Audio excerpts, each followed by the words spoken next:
Mercedes have suffered incredibly from porpoising in this season's Formula One World Championship. Formula One teams have reportedly accused the FIA of tipping off Mercedes in advance of the Canadian Grand Prix about the changes they were planning to address porpoising issues, with the Silver Arrows designing a car part within just 24 hours to give themselves a huge helping hand in Montreal. Porpoising has been an issue for Toto Wolff's team throughout the entire season, with the current Constructors' champions failing to adjust to the new regulations as well as their rivals.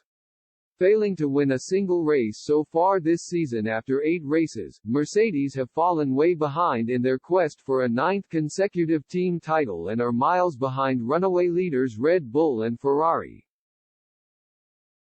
With a new technical directive issued by the FIA on Thursday to explain how they will seek to stop cars bouncing up and down at high speeds, Mercedes were able to introduce a floor stay, a metal tube that limits the amount the car can bounce, for Friday's practice session.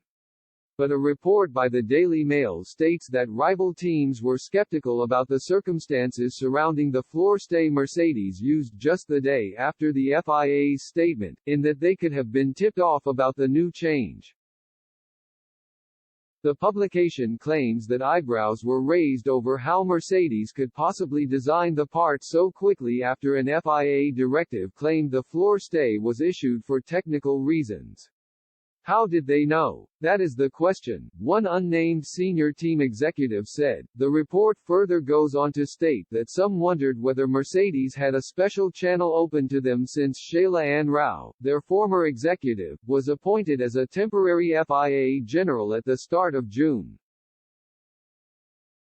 Wolff displayed his anger at the situation with a vented message towards other principals. This situation has clearly gone too far, Wolff said. Team principals trying to play political games is disingenuous. All of the cars, not just Mercedes, suffered in some way in Baku. It's a fault in Formula One at the moment and it's an issue that needs to be solved. Little manipulations in the background, Chinese whispers, it's a bit difficult. And Alpine boss Otmar Schaffnauer antagonized the Austrian by claiming that his team also could not have engineered the stay within a day. He added, "The TD came out when our chief technical officer was flying over, so it was quite late. We weren't able to produce a stay here." Hamilton finished 4th in qualifying, whilst an ill-judged decision to put George Russell on soft tires saw him finish 8th. If